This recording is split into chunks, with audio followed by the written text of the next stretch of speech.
People chase what runs away, not what waits. Oscar Wilde.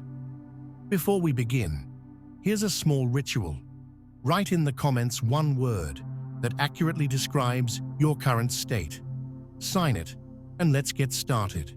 The moment you stop craving to be seen, the world begins to notice you. This isn't a clever trick. It's one of those ancient laws written into the very structure of power. When you no longer seek reflection in someone else's eyes, something strange happens. You become complete. And complete things don't beg. They don't sell themselves. They don't chase approval. They simply exist. And that existence, when untouched by hunger, begins to feel sacred. There are people who enter a room and say nothing, yet the air shifts. Not because they demand attention, not because of beauty, wealth, or status, but because of something deeper.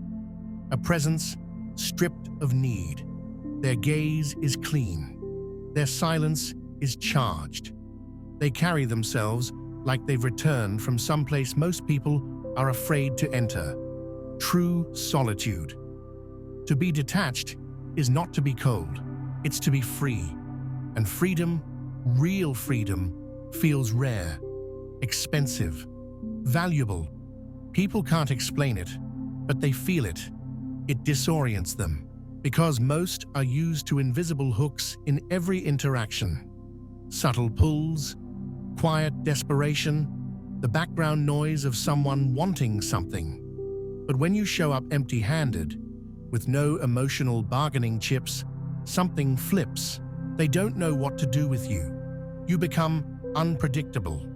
And unpredictable means powerful, because you are no longer a transaction. You are no longer within reach. You've moved into a different category, not someone who is available, but someone who chooses. From the beginning of civilization, those who did not crave became the ones everyone else craved. Leaders, mystics, outliers. They were magnetic, not because they said more, but because they needed less. Their silence carried more gravity than others' words. Their absence carried more meaning than others' presence. They knew how to retreat without guilt, how to disappear without drama, and how to return without apology. Inner detachment doesn't mean you stop feeling. It means you stop leaking. You stop handing out parts of yourself like samples in a supermarket. You stop trying to be understood by everyone. You stop explaining the parts of you that don't need explaining. You learn to walk away, not with anger, but with calm. And that calm makes people feel unsteady because they can't manipulate what they can't grab.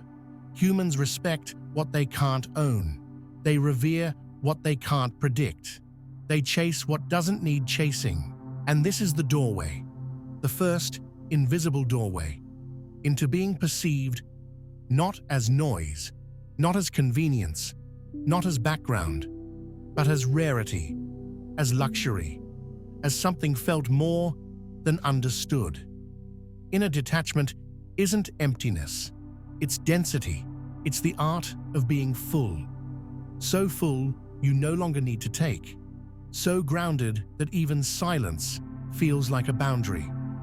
And when you carry that, you don't need to say you're valuable. They feel it. Real power doesn't raise its voice. It doesn't need to. The most commanding presence in any room is never the loudest. It's the one who owns their space without asking for permission. Refined dominance is not about control. It's not about forcing your will. It's the invisible tension people feel when someone walks in fully connected to their own center. Dominance is misunderstood. People think it's about status, aggression, or charisma. But the deepest form of dominance is subtle. It shows in the way someone breathes, in how still they can stay when others fidget, in how little they react when others seek validation. The one who stays rooted, while everyone else spins, becomes the silent anchor in the storm. True presence bends time. The moment you speak slowly, walk slowly, move with control, The room adjusts to your pace. It's primal. It bypasses language. The nervous system of everyone around you starts calibrating to your rhythm. And if your rhythm is slow, heavy, grounded, you become gravity. This isn't about pretending. It's about embodiment. You don't need perfect posture or rehearsed gestures. You just need stillness. Not physical stillness, but psychological stillness. The absence of inner noise. When you speak, it's not rushed. There's space between your words. Space means confidence. People lean in. They wait. They hold their breath without knowing why.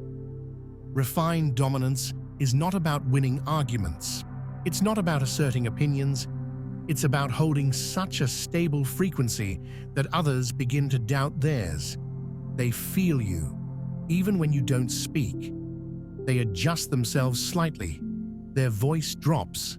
Their pace softens. Their mind listens more than usual, because something in them recognizes hierarchy.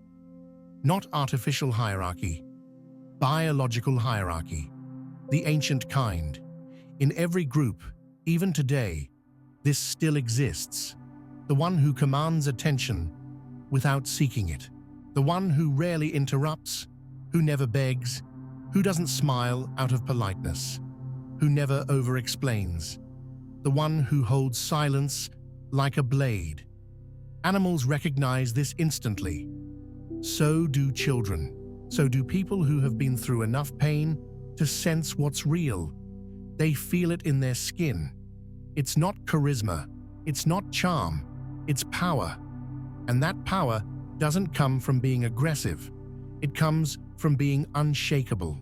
You don't chase the spotlight, and somehow it still finds you. You don't fight for respect, and yet people show it. Without being told, without being reminded. Because your posture speaks before you do. Your timing speaks before you do. Your restraint speaks before you do. When you master refined dominance, you stop trying to manage how people see you. You stop reacting to insecurity in the room. You just exist, full, calm, deliberate. You make others more aware of themselves, and they start checking their own energy around you. This is what it means to be remembered without effort. This is what it means to be respected before words are exchanged. This is the second code of becoming luxury. Not through what you show, but through what you don't have to prove. People can sense what you waste your energy on, even if you say nothing. There is something unmistakable about someone who is energetically clean, not uptight, not obsessed with control, just precise, contained, whole. Energetic discipline is one of the rarest qualities in today's world.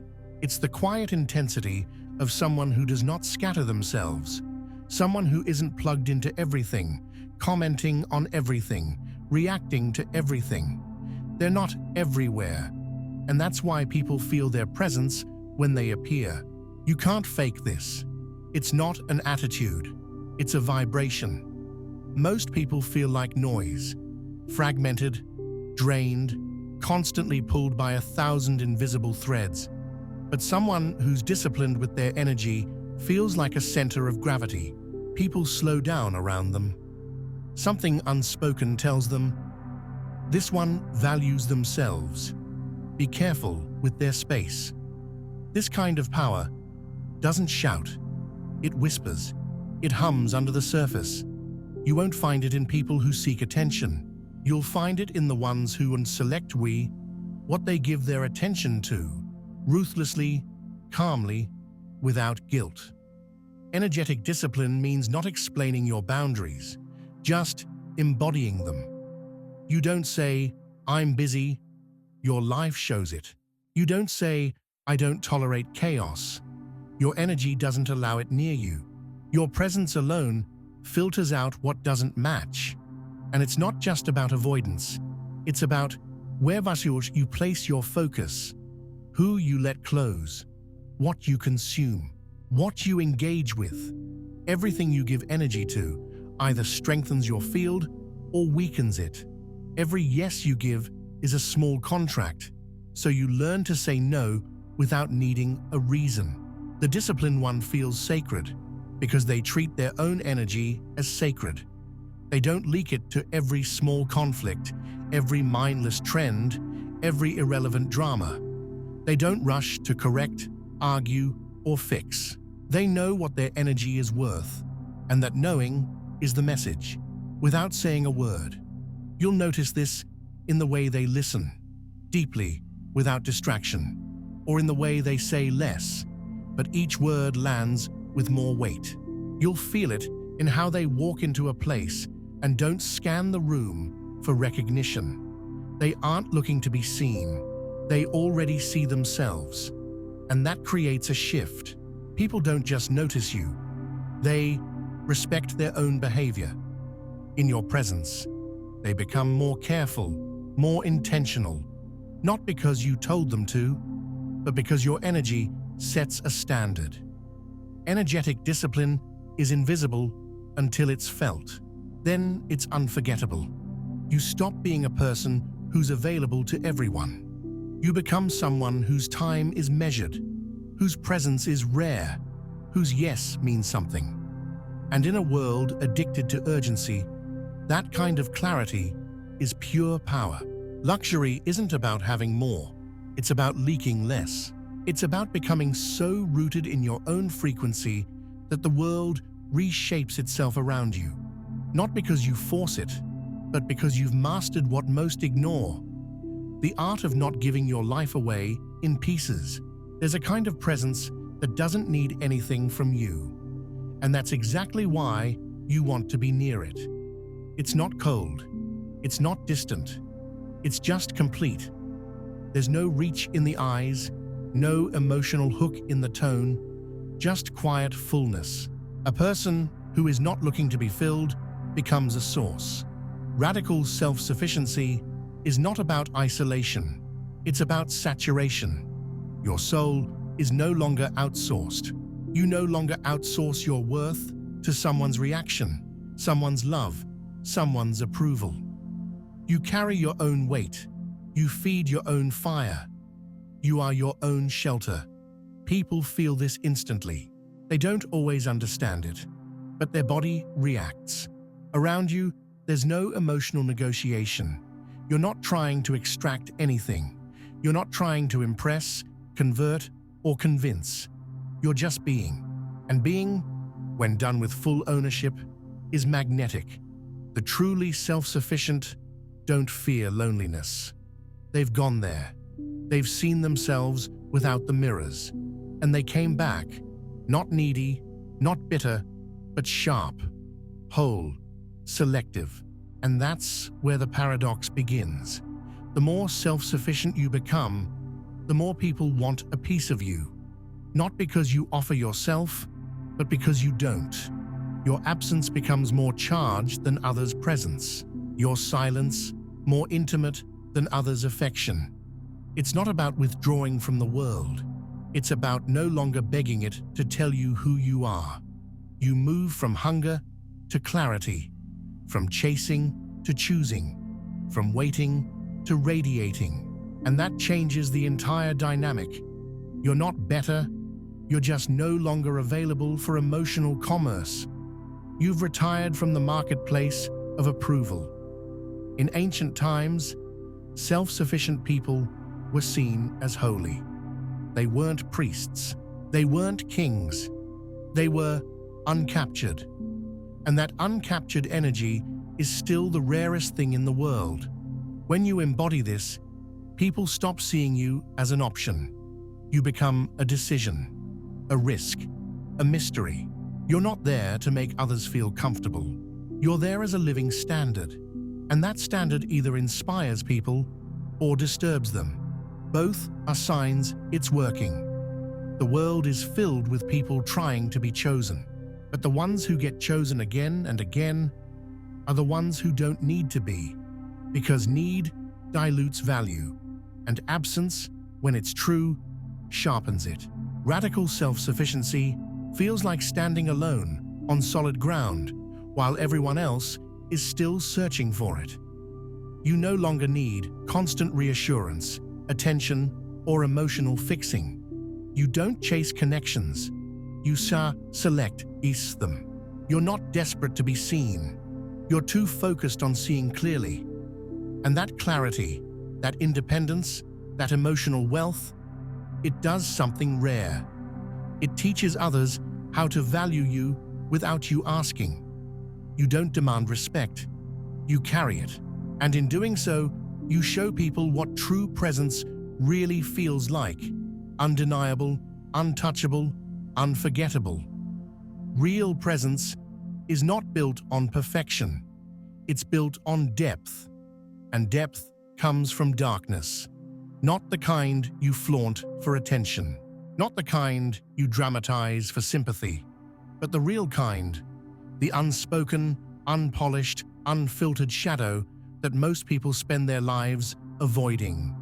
To be perceived as rare, sacred, unforgettable, you must first stop hiding your fractures, not by turning them into theater, not by making them your whole identity, but by wearing them with quiet acceptance, like old scars that no longer sting, but still speak.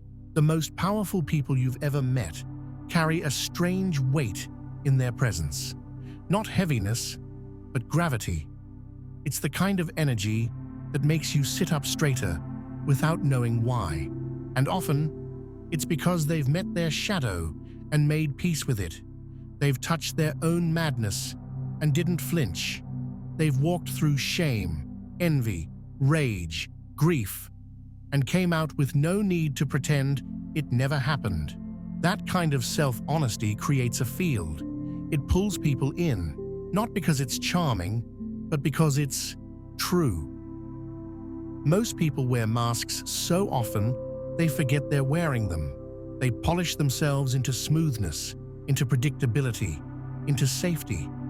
But safety never inspired worship. Predictability never awakened desire. It's the cracks that hold the mystery. And mystery is what creates magnetism. When you suppress your darkness, you flatten your frequency. You become less human, less textured, less real. But when you integrate it, when you allow your darkness to exist beside your light, something alchemical happens. You stop performing and start radiating. This doesn't mean you show your wounds to everyone. It means you no longer apologize for them. It means you stop editing your story to fit someone else's comfort. You become unapologetically full, not pure, but whole. And wholeness is rare. It's not easy to do this, to stand in front of the mirror and face what you've hated, what you've hidden, what you've judged. But if you don't do it, you'll always need the world to reassure you. You'll always need validation to feel complete. And that need, that hunger, will leak out of you, no matter how poised you appear.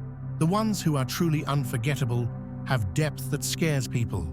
They carry contradiction, serenity and rage, grace and grief, stillness and fire. And they don't resolve those opposites. They hold them with elegance, with self-respect. In ancient rites of passage, people weren't considered mature until they had danced with their shadow, until they had felt their own capacity for destruction and chosen not to act on it. That's where true strength is forged, not in pretending you're harmless, but in mastering the part of you that could harm. When people feel that in you, when they sense your darkness has already been to war with you and lost, they respond with reverence.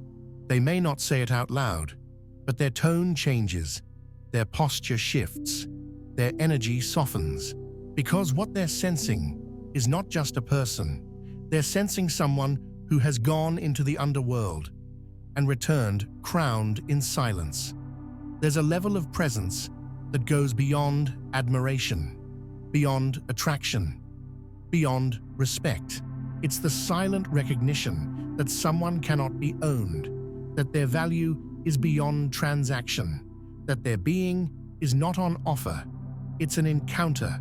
When you embody all the previous keys, inner detachment, refined dominance, energetic discipline, radical self-sufficiency, and shadow integration, something changes, not just in how people see you, but in how reality bends around you. You move differently.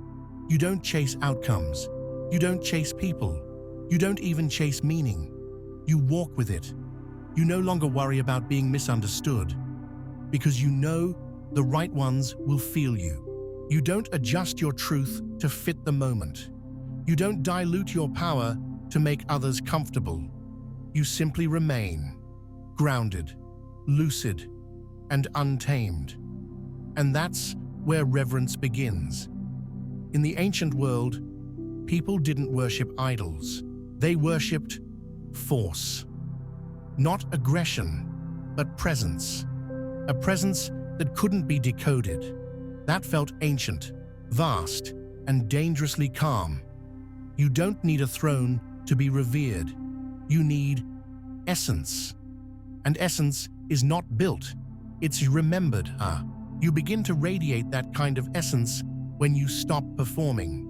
When you stop fixing your edges for consumption. When you speak less, but say exactly what you mean. When you offer nothing, yet still leave people full.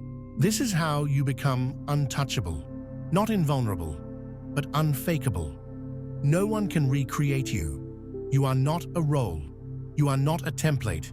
You are a field, a vibration, a rare frequency that does not exist in the noise. People feel that.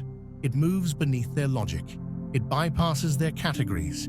It reminds them of something ancient, something sacred.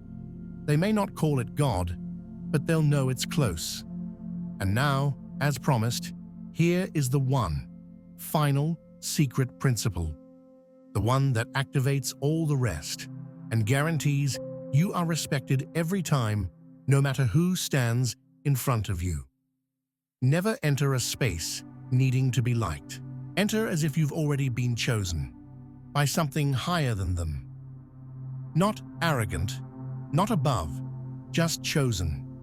As if you carry a mission, a current, a reason, and you are simply passing through their world.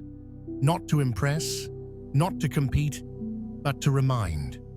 When you walk in with that energy, calm, whole, devoted only to the truth within you, the world steps aside, eyes lower, voices soften. The room senses what words can't explain. This one doesn't need to be here, but they are, and that means something. And from that moment on, you are no longer someone to evaluate. You are someone to remember. This isn't about charm. It's not about clever lines or strategies. It's about becoming someone whose presence is never taken for granted.